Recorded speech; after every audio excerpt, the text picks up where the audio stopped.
Hello guys, हामी चाहिँ very नदीमा नुहाउनलाई तयार भइरहेछ। यहाँ भाइहरूले डोजर पनि धुँदै रहेछ। हामी चाहिँ यसो अब स्विमिङ गर्नेको अवस्थामा हेर्नु होला। भेरी नदी यस्तो यस्तो गहिरो रहेछ।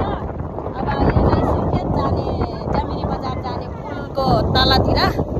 अनि हाम्रो लक्ष्मणको घर पनि त्यहाँतिर रहेछ। मैले हेरेर आइसक्यो, घुमेर आइसक्यो। अब यसो बच्चाहरूसँग स्विमिङ गरेर जाने। मेरो बच्चाहरू उतातिर नङ्गा पङ्गा भएर गइरहेछ।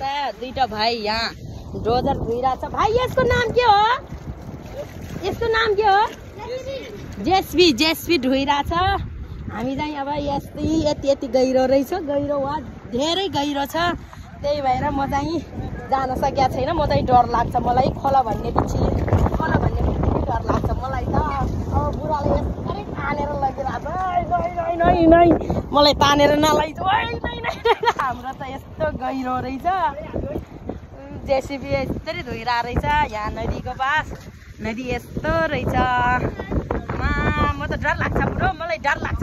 चक्कर आउँछ कि यो नदी देख्दै मलाई चक्कर आउँछ कि नै मैले चक्कर आउँछ। मेरो चप्पल लान्छ अरू भन्दा नि।